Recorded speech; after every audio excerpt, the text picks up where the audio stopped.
Welcome to the Tipping Point Show. I'm Jimmy Evans. I have joining me on the program today Bill Salus. He's an end times expert, an author of many books, documentaries. Bill is joining us today to talk about the future wars. He was with me a couple of months ago talking about his new book, The Future War Prophecies. Well, what we've seen now is those wars have begun. And so we're going to be talking today about Psalm 83 war, which we're seeing the beginnings of right now. All the different wars prophesied to happen in the relatively near future before the tribulation. Bill is going to be talking about all of that. We're going to be talking about the tribulation, everything that's going to be happening prophetically, especially as it relates to Israel and the wars that are going on right now. Stay tuned. This is an exciting show.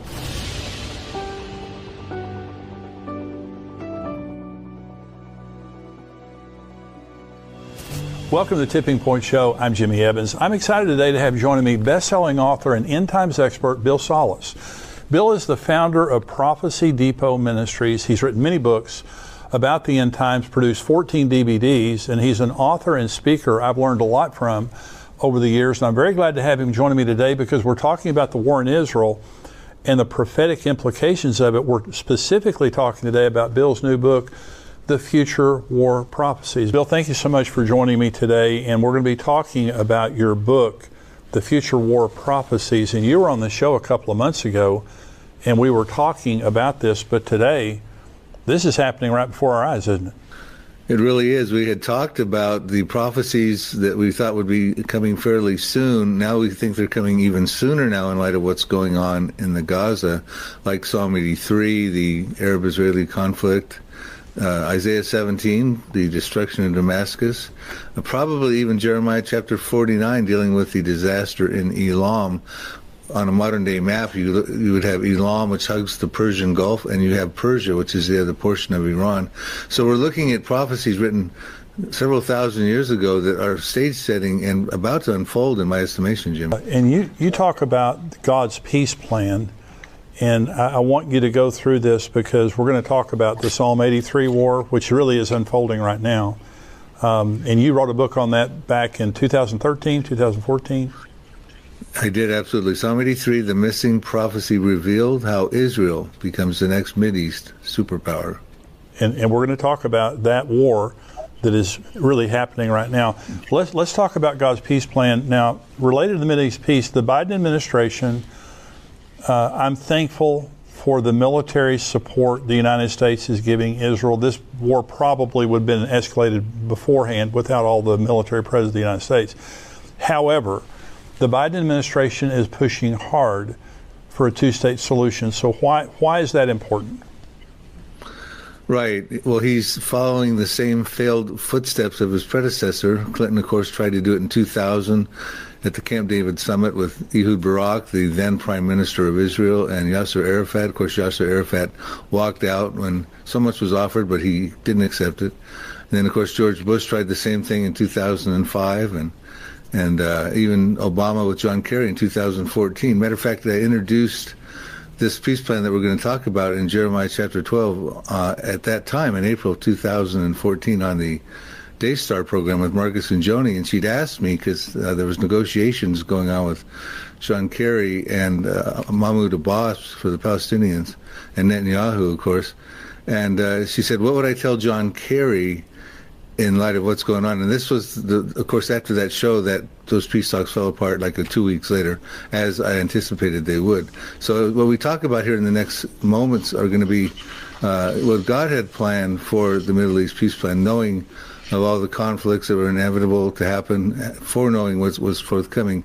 And I think it's important that everyone should understand, because right now Joe Biden is, of course, trying to promote the two-state solution. He always did, but after what happened with the massacre with Hamas and what was going on there, the brutality, of course, he sort of put that on the shelf because, of course, you wouldn't want to talk about that right now. You wouldn't want to necessarily give land to the enemies of Israel right now. But, of course, he would, at this point, he's moving back into that direction. You're seeing the headlines starting to talk more and more about the two-state solution. That is the only solution they believe will work. But that's not the point. God has a solution that will work and is already in process. Is that found in Jeremiah? Yeah, Jeremiah chapter 12. It's a two-part peace plan. The first part, this is written about 590 BC. Now God, knowing the end from the beginning, foreknew that when the Jews would come back into the land, he promised he would restore the Jews back to the land of Israel. 1,878 years elapsed from 70 AD to 1948 AD. But in that period of time, God knew that when the Jews came back into the land, there would be a problem. Because what he had witnessed firsthand, the ancient hatred that stemmed way back at the time of Abraham, when it went back with Hagar versus Sarah, the mothers, they had a conflict together. You had Ishmael versus Isaac, the sons had a conflict. This ancient hatred started to develop, the grandsons. You had Esau versus Jacob. Then you had the cousins, the Moab and Ammon, which would be modern-day Jordan, and the Hebrews, even the grandson, Amalek, against the Hebrews. God witnessed that ancient hatred that continued to be incubated throughout the Middle East from time immemorial. And he knew that it would be alive and well when the Jews came back into the land with his foreknowledge. So he had to put together but not only alive and well, but now deeply embedded into a Jew-hating, violent religion of Islam. And of course, we've seen that happen ever since Israel came back in the land in 1948.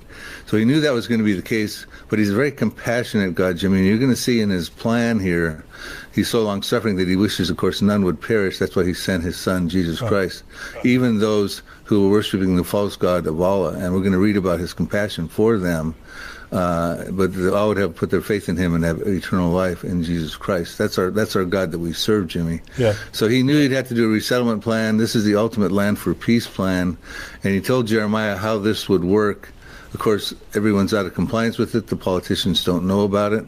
But we're going to tell them, like I did on Marcus and Joni in 2014 on your show, what God's plan is. And it's already in the 20th century plan, part 1, that we're going to read about, has already been implemented and is effectually intact.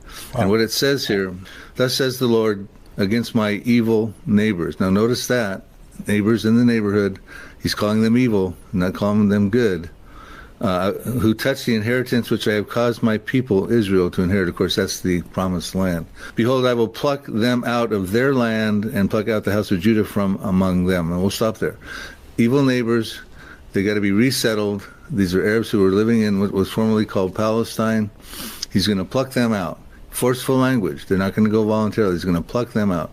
He's going to move them back into the lands of their heritage. And he's also going to take the Jews who are going to come into the land of Israel and take them out of those Arab lands and Persian lands of Iran. And he's going to move the Jews into, and it says he's going to pluck them out also, meaning forceful language for them as well, not necessarily wanting to go voluntarily, a lot of them. So we find out that in the 20th century, God had already made sovereign moves in that direction. And what we find out after the Ottoman Empire lost in World War I, and it collapsed after 400 years of reign over the Middle East from 1517 to 1917, that all of a sudden now the Arab states start to get their statehood again. God is going to bring the Arabs back into their states. He's going to have compassion on them, take them back to their heritage. We find out in 1922 you had Egypt was regained its statehood. We find out in 1932 Saudi Arabia and Iraq got their statehood. So we see God's in works here doing this sovereign act. 1935 Persia became Iran, formerly called Persia. 1943, Lebanon got its statehood. 1946, Jordan and Syria. And then, of course, now it's Israel's turn in 1948. Now, actually, Israel should have been the first state to get a statehood back in 1917, but the British Empire didn't have that happen with the Balfour Declaration. And, of course, at that time, the sun always used to set on the British Empire. They controlled about a fifth of the world's landmass and about a sovereignty over about a quarter of the Earth's population. But in 70 years from that time up until their decline, the sun always sets on the British Empire at this point in time because they did not do what they were supposed to do in 1917, and they subjected the Jewish people to the Holocaust, and 6 million of them, of course, were exterminated by Hitler. So World War I prepared the land for the people, and World War II prepared the people for the land. Wow. So God put all this together. He put all the statehoods together like he said he would. And he's going to pluck these Arabs out, and he did. And he brought them back into their statehood, and he's bringing the Jews back into their place. And it goes on to say in verse 15, then it shall be after I have plucked them out, then I will return and have compassion on them and bring them back, everyone to his heritage and everyone to his land. Everyone, not just the Jew, but the Jew and the Gentile, the Arabs, to their heritage, and he will have compassion on them. This is the compassionate plan that God had, a land for peace still extraordinary, a resettlement plan that God had put in the lips of Jeremiah's prophecy back 590 BC. But he goes on to say, and this all happened in the 20th century, like I said. In the 21st century, now here's what we've got in store, what's forthcoming at this point in time. The only thing God asked after giving them their statehood was inscribed in Jeremiah 12, verses 15 and 16. And it says, and it shall be that if they will learn carefully the ways of my people, speaking about the evil neighbors, to swear by my name, not Allah, not the false God, but Jehovah, as the Lord lives, as they taught my people to swear by Baal, the false god, during Jeremiah's time, Baal, the Jews were worshiping Baal, and they were actually sacrificing their children to this false god, Baal. So God says, if you will worship my name, like you taught my children back at Jeremiah's time to worship Baal, then they shall be established in the midst of my people. So the plan was to establish the Arabs in the midst of the Jewish people, let them have their heritage lands, have compassion on them, have their statehood. All God asked after he set all that up in the 20th century was that they would worship him. And I think that was a fair request after all he's done for them. But they don't. They're not worshiping him. They're worshiping not the one true God of Jehovah, but they're worshiping the false God of Allah. And it's a violent thing they're doing to the Jewish people, as we see. He goes on to say this, and I'll conclude. But if they do not obey, I will utterly pluck up and destroy that nation, says the Lord. Utter destruction of nations, Jimmy. And that's where you get into the Psalm 83 and the Israeli Defense Forces existing in fulfillment of Bible prophecy to fight off the Arabs. And we see them going to task right now in the Gaza, Jimmy. Who are the evil neighbors that Jeremiah is talking about? We have to look at the roundabout in the neighborhood there. You have, and they're all identified in Psalm 83. They got their statehood we talked about. You have Lebanon to the north, listed as Tyre or Gebal in Psalm 83 verses 6 through 8. And that's, of course, where the Hezbollah are. Right. And it says in Psalm 83, it says that the inhabitants of Tyre, in other words, a habitation condition. And if you sort of research the word, it looks like it could be a state within a state, inhabiting. And of course, Hezbollah is a state within a state that was set up, a proxy group set up by Iran. So I would probably put Hezbollah is in there as part of the evil neighbors, but Lebanon is involved in there. You have Syria, where of course Bashar al-Assad is a proxy of Iran as well, and he used chemical weapons over 300 times in his Syrian revolution. He's a threat to Israel. You also have Iraq. You have Jordan, fragile peace treaty with Jordan right now, but I can show prophecies, and I do in the Future War book and the Psalm 83 book, that Jordan's peace treaty will be voided out and there'll be a war. Egypt, I believe, would be in there. You have the Palestinians identified in Psalm 83 verse 6 as the tents of Edom. The Edomites have ethnical representation into the Palestinians today. The Edomites were fathered by Esau, who's the twin brother of Jacob. Jacob later became called Israel. But Esau fathered the Edomites, and we're told in Psalm 83 verse 6 that there'll be the tents of Edom. They're listed first as if it's their plight that's being bannered by the 10-member Psalm 83 Confederacy. Tents of, biblically in this scenario, means refugee encampments. So we have the Palestinian refugees being identified for us 3,000 years ago when Asaph wrote this prophecy. And it's, of course, their plight for the two-state solution that's being bannered, and even Joe Biden is falling into that trap. And so then you also have Saudi Arabia and the Gaza, the Philistia area, where the Hamas are, the Sinai area. These would be, in my estimation, the nations that share common borders with Israel, that have harbored this ancient hatred from time immemorial against Israel. And those are the nations and terrorist populations within them that the Lord is saying will utterly be plucked up and destroyed if they don't worship God like they taught the Jews to worship Baal back in Jeremiah's time. And they're not going to, Jimmy, as you can tell, they're not going to do that. They're not going to pull themselves apart from Allah. And my estimation, as we see these wars start to come forward, prophetically put together and foretold, Allah is going to lose his Akbar. That means Allah is the greater God. Well, Allah is not the greater God, and Jehovah is the true God. So how are they going to be plucked up, Bill?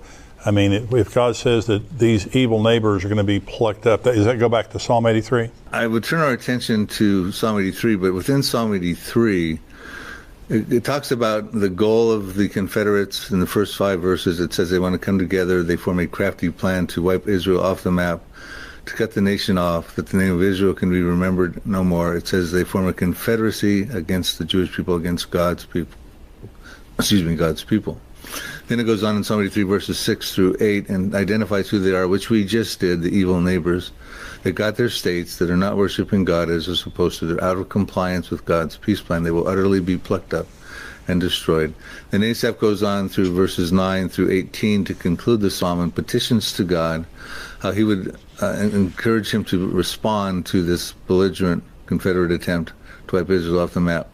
And we see that the peripheral prophecies that we can get into that talk about the Israeli Defense Forces fighting off these evil neighbors, destroying these populations in these countries, like for instance Isaiah 17. Damascus will cease from being a city, it will be a ruinous heap, it will be reduced to rubble. Jeremiah 49 verses 2. There'll be alarm of war in Rabbah of the Ammonites, that's Ammon Jordan. And it shall be a desolate mound, and Israel shall take possession of his inheritance, which is the promised land. So the Israeli Defense Forces are in a number of peripheral prophecies that would be a direct response to Asaph's petition as to how to empower the Israeli Defense Forces to win the wars and destroy those enemies of Israel.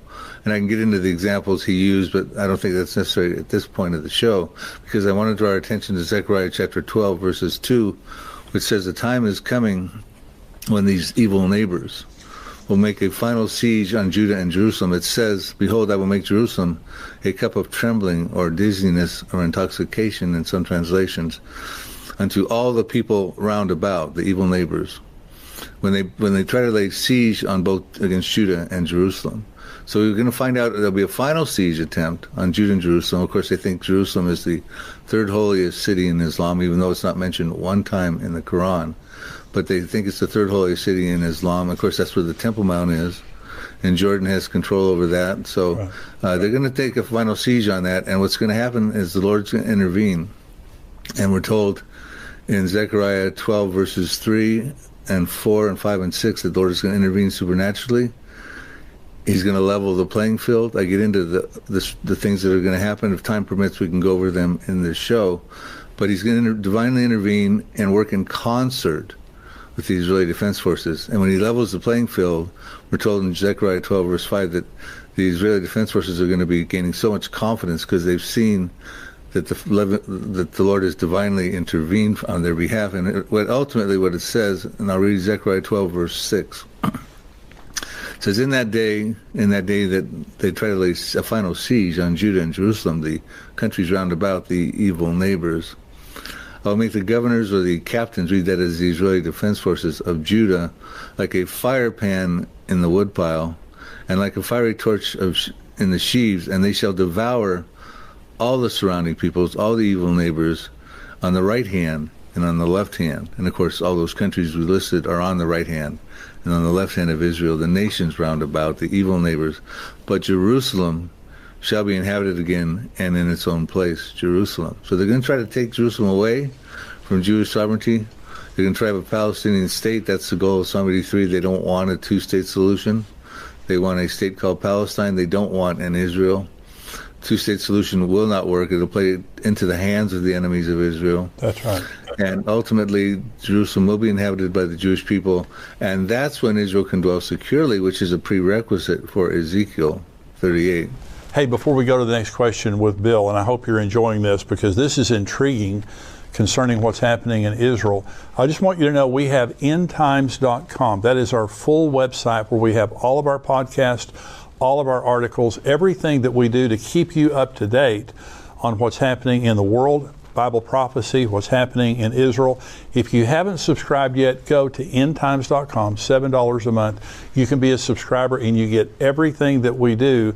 And this is a time right now in world history where we need to stay encouraged, we need to stay informed, and this is what we're there for. If you haven't subscribed yet, go to endtimes.com, $7 a month, become a subscriber.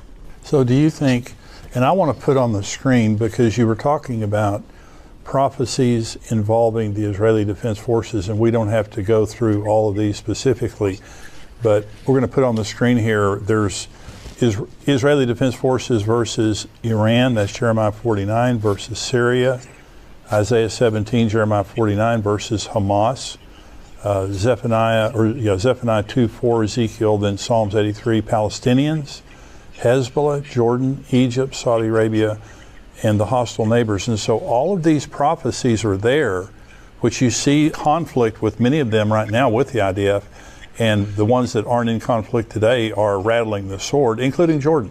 Jordan's disposition toward Israel has changed dramatically in the last 3 weeks.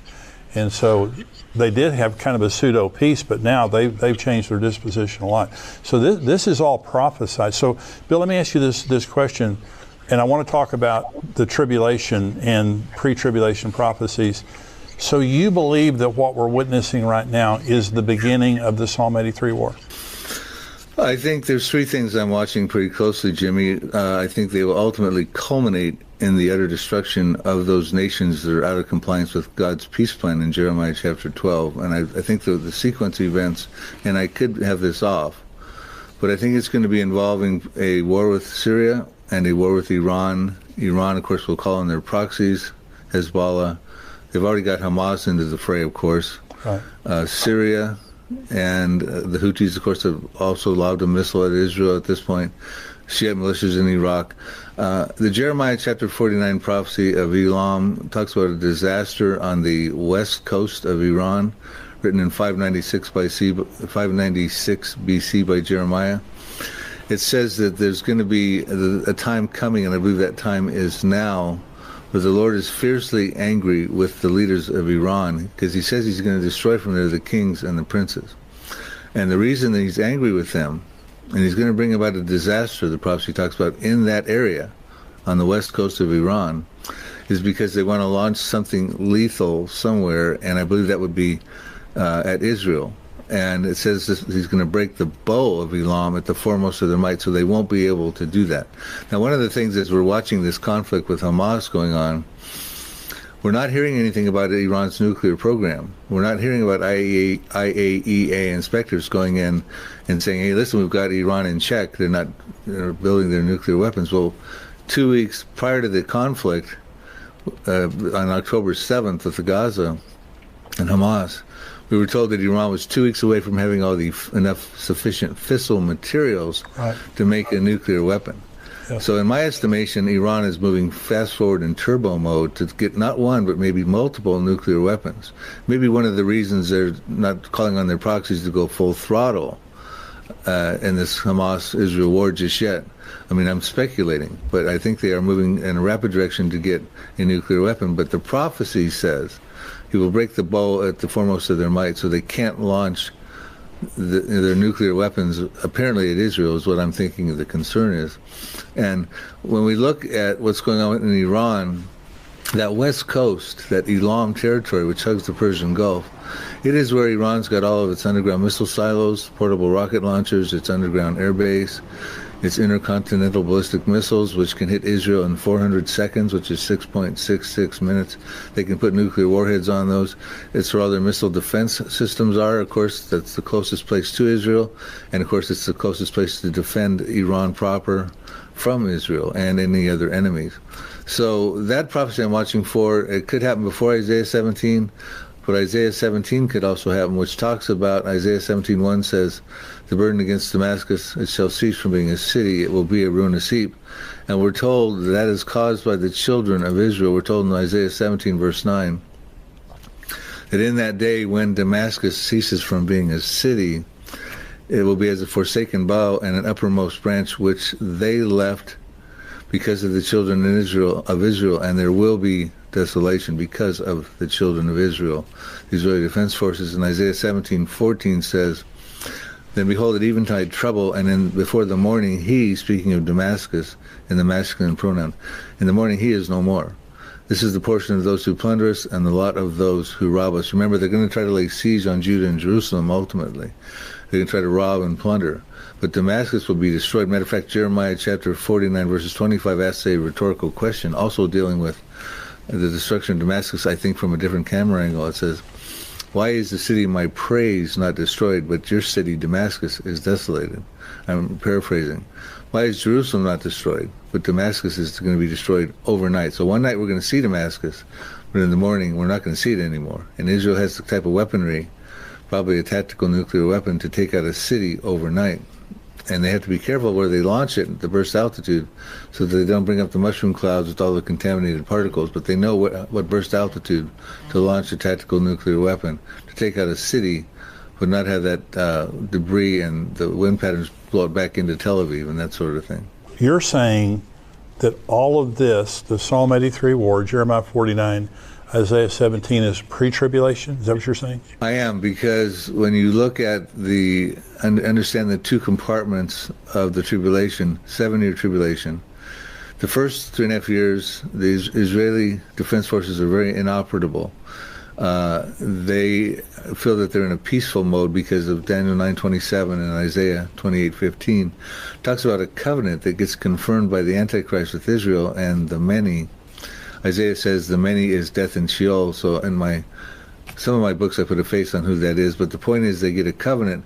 It's a 7-year covenant. Daniel 9:27 talks about it as well. But in the mid part of that 7-year period, at the 3.5-year point, it gets violated as the Antichrist goes into the Jewish temple, which will be standing at that time, and desecrates it. And Jesus says in Matthew 24:15, when you see that abomination of desolation spoken by Daniel in the holy place, he tells the Jewish people to flee, and he tells them to flee to the mountains, which we find out, and I pinpoint the location in my Future War Prophecies book. The location is in southern Jordan of the Petra area. So in the first half, they're not fighting anybody because they're living in peace. Matter of fact, they're so complacent they can't even stop the Antichrist from going into the temple and desecrating it at the mid part of the trib. So they're not fighting. The Israeli Defense Forces is inoperable in the first half. In the second half, they're inoperable because they're fleeing for their lives because the Antichrist is going to come out of the temple. He's trying to commit genocide of the Jews, and according to Zechariah 13:8, 2/3 of the Jewish people in the land will be cut off. But Zechariah 13:9 says, but 1/3, a faithful remnant, will come through that tribulational period, and they'll call for Jesus Christ to return at the second coming. They say, blessed is he who comes in the name of the Lord, fulfilling Matthew 23. And he will come for them, and he will rescue them, and he will destroy the Antichrist and his armies at that point in time. So they're not fighting in the first half, they're not fighting in the second half. They're not fighting in the millennium because we're told in Micah 4 that the Lord Jesus Christ will turn the spears into plowshares, and the swords into plowshares, the spears into pruning hooks, and they shall not learn war anymore. So they're not fighting in the tribulation, they're not fighting in the millennium, so they have to fight before the tribulation, Jimmy, and that's what we're seeing happening already right now. Matter of fact, Ezekiel 37:10 says that the Jews will come out of the Holocaust and become an exceedingly great army. Yeah. And that's what we're going to start to witness here.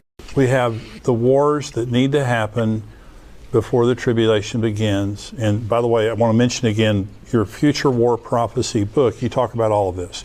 You were on the show a couple of months ago and we were talking about all this. But October 7th, this is now. I mean, you see unprecedented anti-Semitism in the world right now. And anti-Semitism is a requirement for the end to happen. You know, and especially, and I want to talk about the Antichrist in just a minute, and the covenant of peace. I want to talk about that again. Psalm 83 is this war of the immediate neighbors of Israel, these evil neighbors. And we see that unfolding right now. We don't know exactly when it's all going to happen, but part of it's happening right now. Jeremiah 49 is a strike on Elam. This is the area, Bill, I just don't know how much longer Israel can wait before they have to. It has to be preemptive. They can't wait to be struck by a nuclear weapon. They're just too small. They're too vulnerable. And so, I mean, personally, and I've been saying this now for several years because there's been talk about how soon, Iran would get a nuclear weapon, but it just seems as though they're very close by all estimations. But then you have the Jeremiah 49, then you have the Isaiah 17 where Damascus is a trafficking spot right now for Iran. Israel's bombing Damascus just about every day because of the Iranian activity there. It's Grand Central Station for all the bad actors that are coming into that area of the world. And so those wars, and then Ezekiel 38 and 39, which is a massive war that God himself wins. And so all of that happens. So, and I know that we don't set dates But it seems to me like, Bill, one of the ways that I said this, since October 7th, I just don't think you're going to put this genie back in the bottle. Now, there will be an Antichrist that comes, and this covenant of peace is going to supposedly, for a period of time, solve the problem. And he's going to be the answer man. He's going to be the new Messiah. But between now and then, do you see an escalation in all of this? Well, it's going to escalate. Is it going to escalate in the near future? I kind of agree with you. This Gaza thing is probably going to catalyze into something much deeper and prophetic implications. Israel is attacking Syria. They have been for quite some time. They are now also having skirmishes with Hezbollah to the north, and they also took out an inbound missile from the Houthis, another proxy of Iran, way down in Yemen. So they're involved in this, but it's at this point it's kind of crosstown rivalries rather than a full-on biblical war. But they're ultimately going to be in the biblical wars fulfilling these prophecies. The question is how soon. And in light of what's going on with Hamas right now, I would have to suggest that's going to be very soon. And I don't think, like you said, the Pandora's box has been opened. You can't put that genie back in the bottle. They're talking about a ceasefire. The world's clamoring for a ceasefire in the Gaza, more than any humanitarian aid. And Egypt's coming out saying, we don't want any of these refugees. That'll be a declaration of war. That was General Sisi said that. Right. Just recently, Jordan came out and said, we do not want any Palestinian refugees to come into our territory as well. That would also be a declaration of war. An ambassador just said that as we filmed this show. In fact, I think we have a prophecy. I want to read it to your viewers real quickly. That's interesting that they want to trap these Palestinians at the border. Okay, they want to keep them. They're like pawns. They fulfill an important role for these Arab states. They don't want these Palestinian refugees back in their countries, which, by the way, in God's Mideast peace plan, those Palestinians were supposed to go back to their homelands. But the Arab states who got their statehood decided it was better to keep them deployed as refugees inside of Israel and around the general region out there in the West Bank, the Gaza, etc. But here's what it says in Obadiah 1:7. I think it's very relevant right now to what you hear Egypt and Jordan saying, who, by the way, have those fragile peace treaties with Israel, and I point out in the Future War book, those are going to be gone shortly. It says here, Obadiah 1:7, all the men in your confederacy, I believe that would be the Psalm 83 confederacy, all the men shall force you to the border of Israel, in my estimation. The men at peace with you, the Psalm 83 confederates, the evil neighbors, shall deceive you and prevail against you. Those who eat bread with you shall lay a trap for you. No one is aware of it. So in other words, I believe it's a trap. Now, I don't believe the Arab states realize it's a trap, but God's saying it's a trap because they got nowhere to go. Right. And then the Arabs aren't going to let them back into their land. So I think we have another prophecy to be watching right there, Obadiah 1:7. The men in your confederacy will keep you at the border. And I think we're seeing that going on as well. So Ezekiel 38, and this is there's a lot of discussion about Ezekiel 38. So the preconditions, talk about Ezekiel 38. Now, the war has to be over. The first 3.5 years of the tribulation are peace. And so when the Ezekiel 38 and 39 war happens, what are the preconditions for that? Right, and let me clarify something just before we skip to this topic, because I think the stage gets set for Ezekiel 38 after Israel wins wars, and I'll tell you why in a moment. But when we talk about the peace covenant, a lot of people think it's a peace between the Arabs and the Jews, a politically brokered peace deal that's going to resolve the Arab-Israeli conflict. I don't subscribe to that. I don't find anywhere in the Bible that it says that, not in Daniel 9:27, not Isaiah 28 verses 15 and 18, the two main proof text passages. What I do believe is that conflict is going to end militarily, and that's what the Israeli Defense Forces are going to be involved in, utterly plucking up those nations. But what I do believe, and I put 3 clues forward in my Last Prophecies book, which is Last Prophecies, the first 3.5 years of the tribulation. What I do put forward is that the Jews are going to get involved in this false covenant, not realizing it's a false covenant, because they want to build their temple.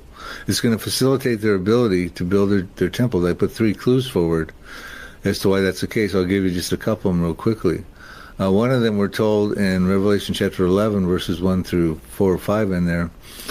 The first half of the tribulation, the first thing that John's doing, representing the Jewish people, is he's measuring the inner court and the outer court He said, well, don't measure the outer court, that's for the Gentiles, but measure the inner court and those that worship there. So he's measuring a temple, which would be the case. You do that immediately if you have the ability to do that once the covenant has been confirmed. Also, Isaiah 28, verses 16 and 17.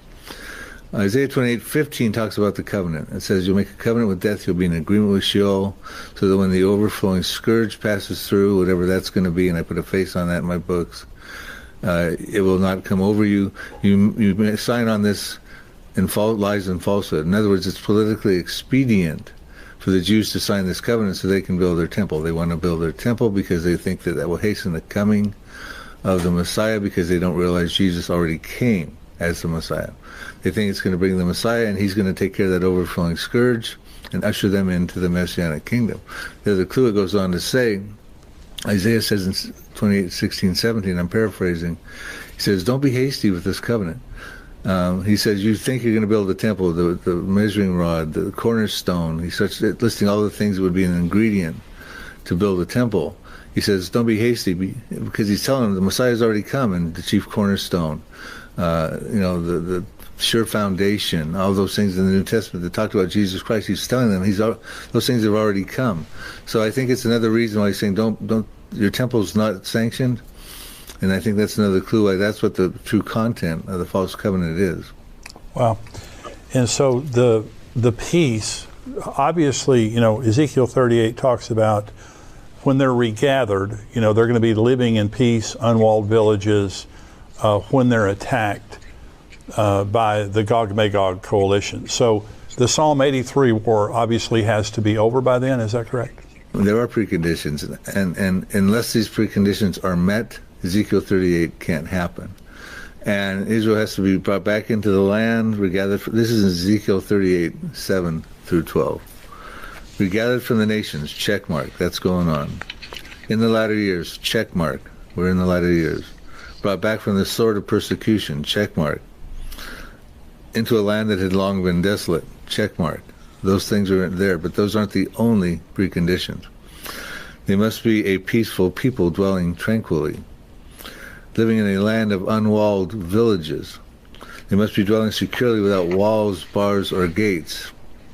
They must have silver and gold and acquired livestock and goods, and possessing great plunder and booty, because that's, of course, the motive of Russia's coalition of Ezekiel 38. Right. Unlike Psalm 83, they want to take the land of pastures of God for possession. Psalm 83, verse 12, Russia's coalition, separate coalition. Following Psalm 83, they want to take the prosperity of Israel, their livelihood, their plunder, and their booty. Now, Ezekiel 38 can't happen just yet because Israel's not dwelling peacefully. We see that on the news every day right now with what's going on in Hamas and the skirmishes with Hezbollah to the north. They're not dwelling without walls, bars, nor gates. They've got a 403-mile wall coursing through the center of Israel proper, effectively keeping Palestinian terror outside from Israel proper. They've got walls to the north around Lebanon, a couple walls there. That's why Hezbollah is trying to build tunnels under them. They've got walls by the Gaza. That's why the Hamas will build tunnel networks under there.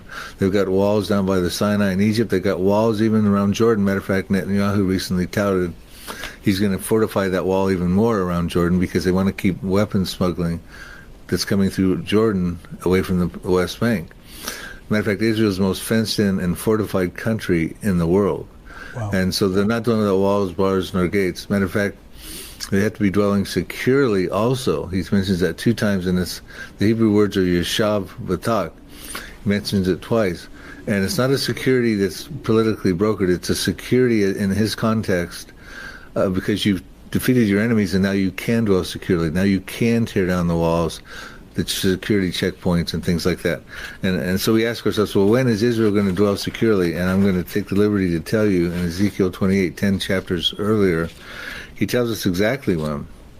He says, thus says the Lord God, when I have gathered the house of Israel from the peoples among whom they are scattered, we've seen that's been going on, back into the land of Israel, and hallowed in them in the sight of the Gentiles, then they will dwell in their own land, which I gave to my servant Jacob, and they will dwell safely. Yishav v'tak, same Hebrew words. They'll build houses, they'll plant vineyards, yes, they will dwell securely, Yishav v'tak. When I execute judgments upon all those around them who despise them, Then they shall know I'm the Lord, their God. Wow. The utter destruction of the nations that are out of compliance with God's roadmap plan that we talked about, and his peace plan that we talked about at the beginning of this show. They're going to be utterly plucked up and destroyed. Judgments will be executed upon them, because until that happens, Israel can't dwell securely and tear down the walls, bars, or gates. I love the way you explain things, Bill, because, this is such a concerning situation that's happening. Jesus said that when the end came, there would be distress of nations with perplexity, and that's what we're seeing right now. There are no answers. There's distress of nations, wars and rumors of wars, famines, earthquakes, all this stuff, pestilences. And so what we're seeing, obviously, are the birth pains. But you have studied the future wars. You know more about it than anybody that I know, honestly.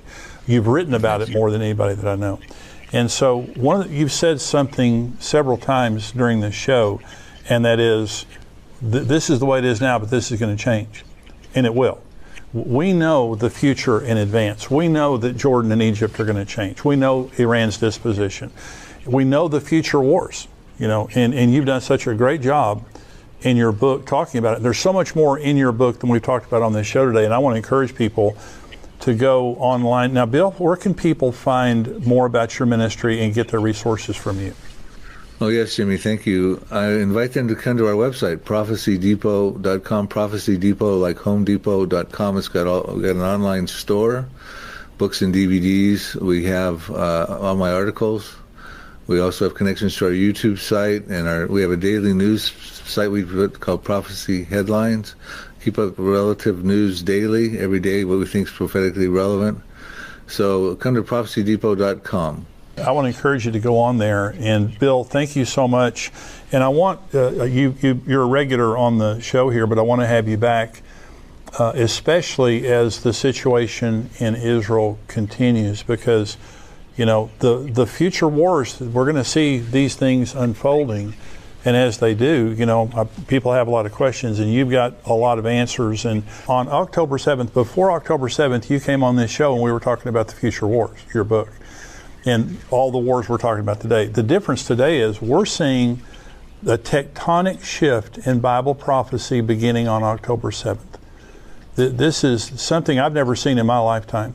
The level of anti-Semitism, the level of focus on Israel. And Israel's been a lot of the focus of world diplomacy for many years. I've never seen anything like this every day in the news, and all the nations of the world being polarized for and against Israel. And so this, again, I think, like you, this is going to continue to escalate. We'll see how soon, we'll see all the developments, but thankfully we have Bible prophecy to tell us the future in advance. Jimmy, I'd love to be on your program again. I really enjoy your show. Thank you for the invitation.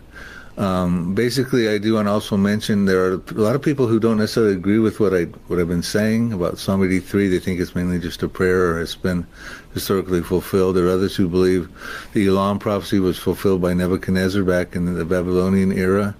That some people think the Assyrians destroyed Damascus in 732 BC, but in the Future War Prophecies book, we've rebutted all those arguments. We've got appendixes and inside of the chapters explaining historical research and all the various reasons why these are legitimate future war prophecies that are yet unfulfilled. And also, Jimmy, we started the program by talking about God's compassionate peace plan. He wants none to perish. That's why he got the Arab states together for them. There are going to be remnants, like the Jewish remnant. There will be a faithful Jewish remnant. There will be remnants coming out of Iran, we're told in Jeremiah chapter 49, verses 39. Right. The Lord will restore the fortunes and bring back the captives of Elam. Why did God do this peace plan? I mean, he knew that this would be a nightmare, that Islam would be embedded the ancient hatred. Why did he even bother to make Arab statehoods?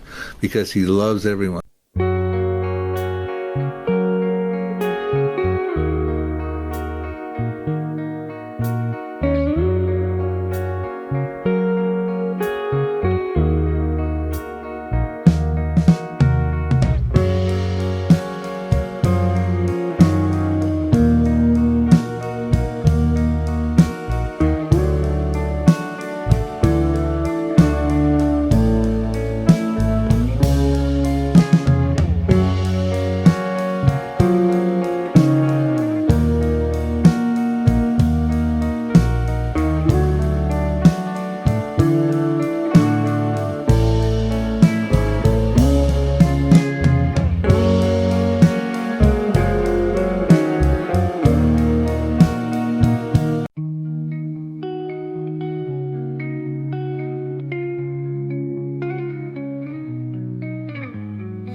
the shadows scream at night, breathing in the silence, wrestling with the light. Eyes half open, blind, I dance on the edge, rolled up like the waves on town's crooked ledge. Whispering ghosts tangled in my veins, dreams heavy like the chains pulling at my stains. Skies turn to pitch, wander in the maze, lost within a haze, searching for the blaze. Beneath the surface lies a shattered sea, fragments of who I'd never dare to be, drowning in the deep.